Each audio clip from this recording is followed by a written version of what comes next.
Good morning and welcome to Drew's Book Reviews. So, I've been thinking a lot about, families lately. The unconventional kind and conventional kind, and sometimes how the conventional family isn't always what it appears and can be an unconventional family. Stay tuned.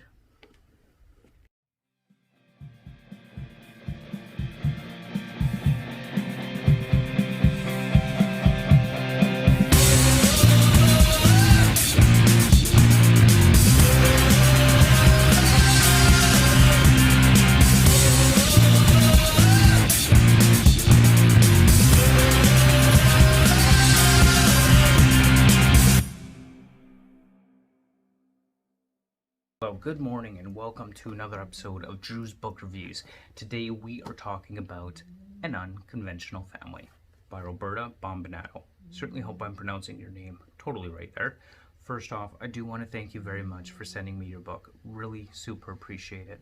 I love getting new books in the mail, one of my favorite things, and it's really kind of you to send me a free copy of your book to read and review. So I just want to put it out there. Thank you so much. I really super appreciate that.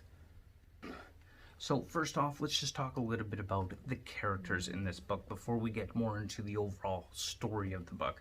So we've got Marvin Costa, aka Azrael. He is a professional hitman. So he's been spending his entire career, basically since the age of 14, as a hitman for hire. He got into this business because his family was basically murdered by a mob hit, and he has been seeking revenge on his family's name and honor for the entirety of his life since then. So Azrael, by the way, love the alias there, Angel of Death, just so fitting for the idea of a hitman. Love it, by the way. Great choice. Definitely kudos for that. Absolutely awesome. And then we have our other character, Carmen. So this is basically Marvin's love interest. Carmen is a dancer. She seeks to be a professional dancer in every respect. She wants her own studio. She wants to be a dance teacher and instructor. This is her ultimate dream. This is something that she really wants to do with her life, but she's always had these roadblocks that have prevented her from getting to that point on her own. And she's been in this on and off relationship with Marvin for the past 10 years. It always seemed to be one-sided. She continued to give everything, but Marvin didn't it seemed, at least from her perspective, for the most part. And for the most part, she was right. I mean, Marvin basically kept his life a secret from her.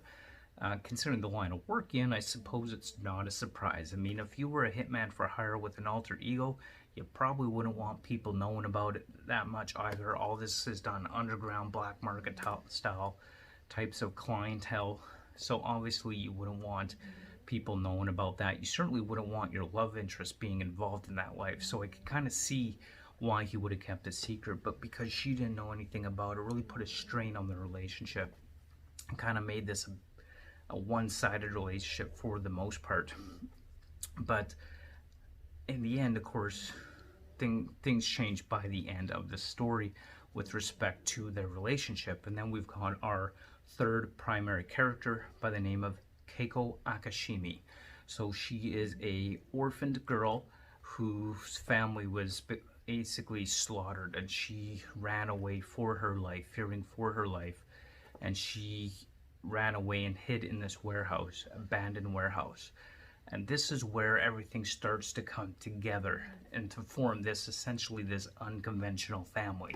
So Marvin was meeting a client in this warehouse where he met this little girl, Keiko, and that is the beginning of a relationship in which now Carmen is involved, because Carmen finds out that Keiko here is with Marvin, and that kind of becomes the catalyst to unite them.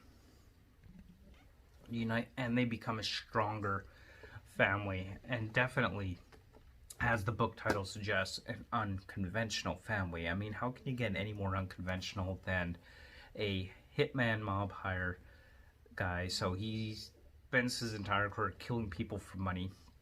We've got a professional dancer, and then you've got this orphaned Asian girl who all end up coming together to create, and Keiko becomes this bonding agent essentially to mend the broken relationship between Marvin and Carmen. But it's not all over there, right? It's not that simple, because it soon comes to light who exactly is after Carmen, until we have the epic final showdown between, or sorry, not after Carmen, after Keiko. So after Keiko. Keiko is the last member of this family that was supposed to be slaughtered and killed. And so it's up to Carmen and Marvin to protect this little girl and to keep her safe. And it soon becomes apparent who exactly is out to kill Keiko and finish off that family.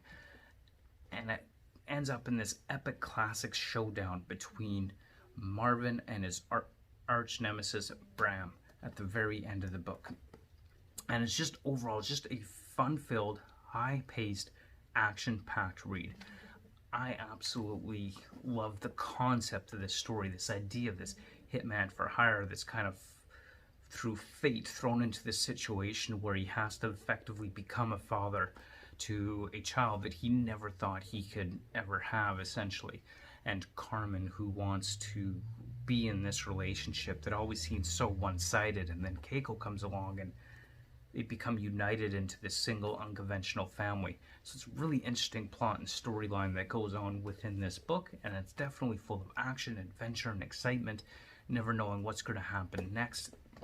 It's definitely a quick read, like it's not a very big book, about 260 pages, so definitely it's not a big book or a big novel by any means, but definitely it is a fun, action-packed read. Really did enjoy it overall. It was a good fun read.